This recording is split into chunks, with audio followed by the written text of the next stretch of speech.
Okay, so we were reading this letter in response by Rabbi Shner Zalman of Liadi, who of course is an important Hasidic leader. I mean, we often see him as Chabad, as Lubavitch, but of course this is very, when he lived, I don't think it was really defined that way. He was one of the three main students of Rabbi Dov Ber, the Maggid of Mezrich, who was in turn the student of the Baal Shem Tov. And we saw Rabbi Nachum Mendel of the Tepsk, who also was an important student of the Maggid, that he wrote a letter. And so this is Rabbi Shner Zalman of Liadi's letter to the leaders of Moliav in response to their kind of broadside and letter that they had written. And he divides it up into about sort of 4 to 6 arguments. And the first one, which we saw, was that you have accused us and you have judged us, but you haven't heard from us. You haven't given us the opportunity to talk to you about it. You've basically done this all behind our back. Now we do know that Rabbi Shner Zalman of Liadi did go to try and meet the Vilna Gaon in 1772, I think, and the Vilna Gaon would not meet with them. So, a lot of it is, even, the criticisms about the Chasidim, again, are not, they don't seem to us worthy of excommunication, and so we have to sort of figure out to what extent is this really about, fears of enlightenment or fears of another false messianic movement like Shabtai Tzvi.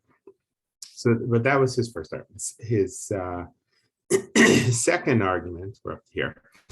Chadav Od Kamina, he says another point is that you are zealous for God. So limchol al kvodam. Not only should you be zealous for God, but you should also be humble enough to go mishar l'shar, to go from gate to gate in the camp of our people, and to see what's actually going on, right? A second criticism is you've accused us not only without consulting us, you've accused us basically without looking. You've accused us with hearsay. Because if you would come and look and you would see who we are, right? He quotes a lot from Tanakh, as he writes, you're causing violence. And a lack of peace among the Jewish people. The heavens are listening to this.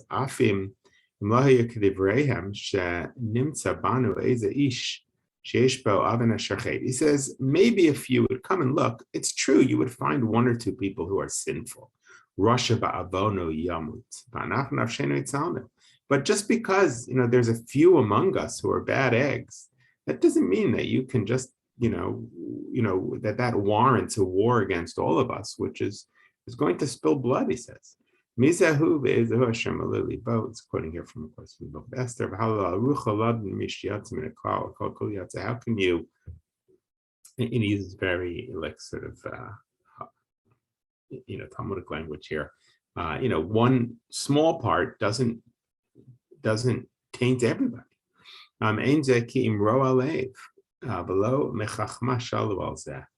This is not a way of the wise. Now, this is interesting. If a few people are bad, they're bad.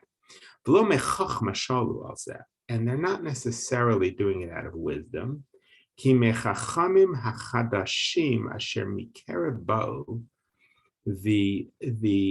new wise people who come from among us, he says, just because there's a few bad people doesn't mean they are from the new wise people who have come from among us. Now, the people who write against the Chasidim also use the same phrase, Chadashim Mikerev Bo. It's a phrase from Tanakh. New things have come from amongst us. But here he seems to, what's Rabbi Shner Zalman of Liadi talking about? He's not talking about the Chasidim. He's talking about the Enlightenment, probably. B'nosim yad leposhe umot ha'olam al kol Yisrael, and they have the Enlightenment folks, and maybe there are a couple among us, he says, but that's not a reason to taint all of us or to accuse all of us. And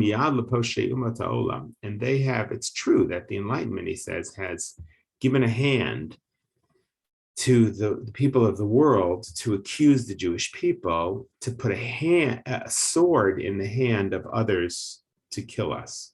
So it's interesting. I guess that the Enlightenment was seen, in other words, I mean, we don't see the world from our perspective. We don't imagine that the world is against enlightenment. But in the 1770s, maybe the world was against enlightenment, right? The church certainly was against enlightenment. And he says it's true that that some folks have put a sword in the hand of others to attack the Jews. But he says it seems to be that he's talking about the enlightenment. Just like if one Jew stole something, that doesn't accuse everybody. But in the eyes of others, if you're going to stir this up and accuse us, people outside of our people, non-Jews, are going to then use this against us. Because in the eyes of the people of the world, all Jews are the same. All Jews are one. More than the Chasidim in the eyes of those who are trying to attack us. So I think what he's saying is that you might think that you're separate from us. But in the eyes of the non-Jew, we're all the same. And so if you are stirring things up, I think that's what he's saying, among the Jewish people, you're basically putting a sword in the hand of the non-Jew to attack all of us, because they're going to use this against us. And so that's an interesting idea, that war among the Jewish people is a dangerous thing because, for the obvious reasons, but besides that, because it gives the non-Jews fodder to attack us. In this case, I guess, if the non-Chasidim are accusing the Chasidim of being people of the Enlightenment, so the non-Jew who's opposed to the Enlightenment can say, can accuse the Jews of that.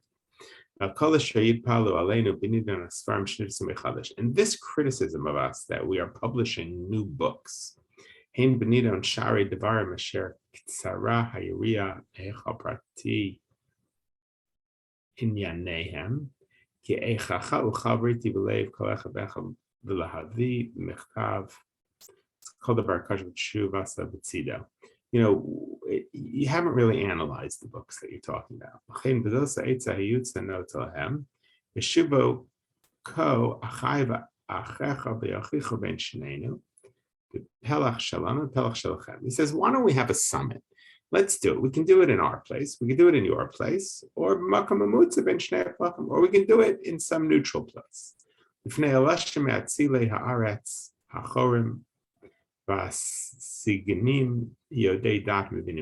let's have smart people meet about our books, and we can actually talk about the content, and that way we can defend ourselves instead of just saying, they've written new books, new ideas. And we can answer. We can answer honest answers. We'll bring together the heads of our groups. And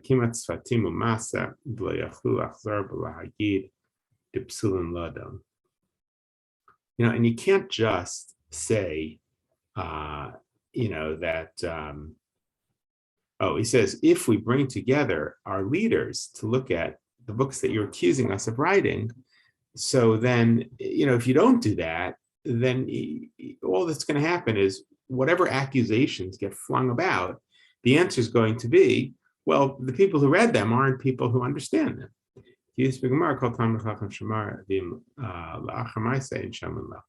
That he says, even from the Gemara, we see that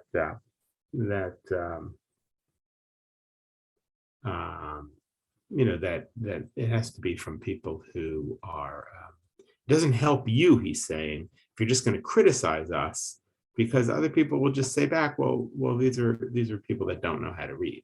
the books that we're writing. Because of a shach, and he quotes things from Jewish law to show what kinds of witnesses were accepted. And everybody else, that's just talking lashon hara about our books, they're relying on the higher echelons among the misnagdim for that. And Bagam kol davar akasha be'inei chacham hanal hanimtza kavod tzarim hanal v'la lebar be'eredim. And whatever you find difficult about our books, we can explain. V'fnei katzin eretz yorei Torah.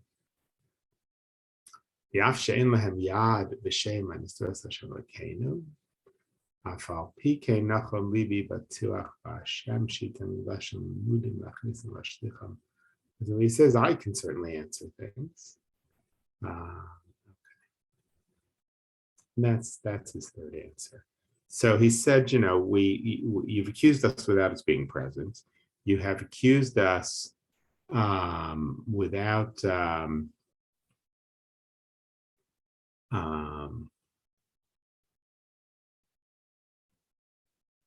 you've accused us based on what maybe a few individuals are doing. I think the headstands is a good example. That was probably, there was some evidence that the rabbi of Shklov, the Hasidic rabbi, was doing headstands, but that doesn't mean everybody is. And then this third idea is, you're just accusing us of writing new ideas in books. Let us at least explain them. Let's meet about it, right? They're saying, let's have dialogue. It feels so modern. It feels like nothing's changed. It's like, today I guess there's more writing. People can write against each other very easily, because the internet, so it's a little bit different. People can kind of make their case. I guess that's what's different today. But people still accuse each other of things without really hearing people out. And now, here's his fourth thing.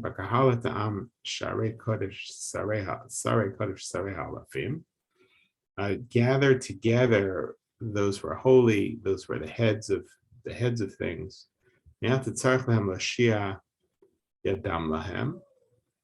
Alehem hadavar mutal lahagbil zman umakom mugbo mamutza l'shneim. Let's make a time and a place that's good for both of us. Anshe shem korei moed hamamutzim b'shninu yinakvu b'shemos lavo v'yom moed l'makom vad nogeh ka'ar k'tia tzikasenim b'shtenet tzarayim. I think what he's saying here is just reiterating this idea that we should have a meeting. And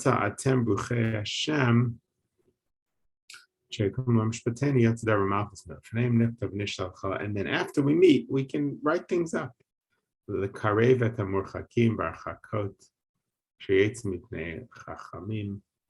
can write the results of our summit.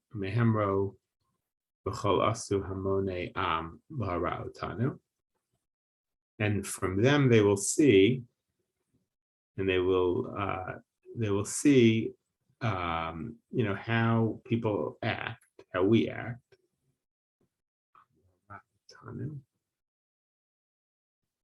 So, in other words, it sounds like the people have been kind of stirred up, the Amcha, the everyday people against the Chasidim, but they don't really know what they're talking about. And so if we meet and the higher ups, the Chachamim, meet and write what they have concluded, so then the people can have direction. Instead of just the people accusing us of being apikursim, of being heretics. Because he says, when you accuse somebody of being a heretic, you're also putting their life in danger. That there's this concept, I guess, in halacha, that if somebody's a heretic and leading others astray, you could kill them. And he says, if we don't do something, this isn't just about theology, this is about danger. The Chasidim are being put in danger.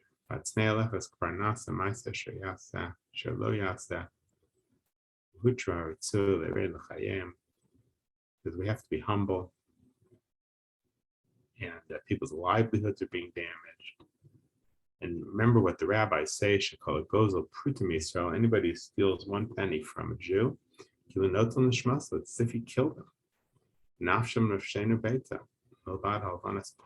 Never mind the fact that you're embarrassing people, and that's considered killing somebody in the Talmud. And it makes us look terrible in the eyes of the non-Jews. You're not just, you think that you're doing the right thing by trying to root out any hint of heresy, but think about all the collateral damage here. First of all, he said, of course, we're not heretics, and you don't hear us out. But and there's a tremendous amount at stake. People are going to die because of this. People's livelihoods are ruined because of this. So important because Rabbi Nachman Levtevsk had written about sort of the solidarity of the Jewish people and the need for peace and not hating each other. But Rabbi Shneur Zalman Ledi really lays it out, and we don't think about it. We don't think about how everybody thinks when it comes to a holy war, everybody thinks they're right. There's no nuance. You think about the decision. I'm trying to relate it to the very modern day. Think about the way people might, label all Haredim the same in Israel. They're all against the state, or they don't want to, they're lazy, they don't want to go to the army. Or in America, the keeping of Orthodox seminaries out of the Rabbinical Council of America. That may not have shed blood, but it stopped people from getting jobs. It stopped a lot of people from getting jobs, and it took its toll on people's livelihood. And he's saying we have to think about these things. You can't just wage a holy war. Eretz al Chasidim. He says the land. He's quoting here from I think the keynote to the book of Eicha, Job. Land, do not cover our blood. The Yishkof Hashem, the Yirah Min Hashemayim. It's pretty early on, right? This is 1787. I guess it's 15 years after it began, and it's taking its toll. May God give us mercy in the eyes of our brethren. Harachmanim b'nei rachmanim. Jews are considered merciful people. God should stir up your mercy, he says, and the mercy of our people. That you're not going to erase us from the earth.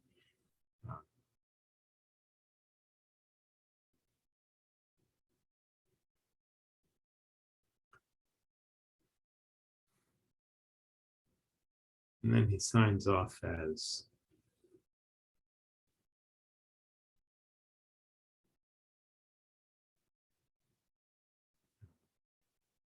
God should bring King Kotas Mitzalenu. If you do this, God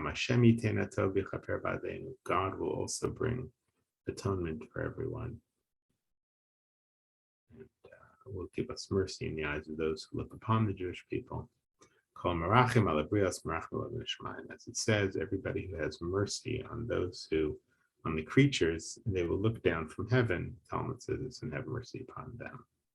Like Alena Bakarov, we should have redemption quickly. Shner Zalman, then Marino Hara. There. Baruch. Shner Zalman, Baruch. So that is his letter back, which is, it's a sophisticated letter. It's more detailed than the letter of Rabbi Menachem Liptevsk. It's also a letter here from Rabbi Eli Melech of Lezhensk. Eli Melech was very early Hasidic Rebbe. Let's see that. He's writing it to one of his Chasidim. So these are all, this is the response, the Hasidic response, basically, fairly early on. It's important to see because, it's a great thing that we have all these, both sides. We have the letters against, we have the letters in defense, and we can really get a sense that way of, what were they, how are they seeing the world each side. Obviously on some level they're just talking past each other. That's how these things are. Now, of course, in the end, look, we look from 250 years later, it has all sifted out. And when I was young, it still felt like there was at times a war between the Chasidim and the Misnagdim, but I think Chasidim have found their place in Orthodoxy, and I think actually influenced. I think Chasidim had a tremendous influence on mainstream Orthodoxy. This criticism of the Chasidim of they're too happy, they dance too much, they're too happy even when they sin. I mean, we take for granted that we should be joyous. The line from Rabbi Nachman that joy is the most important thing. And I think that has made its way into the mainstream the last 200 years. So in a way, we've all taken on, I think, parts of Chasidim. Okay, have a good day. We'll do a couple more Yes, thanks. of defense.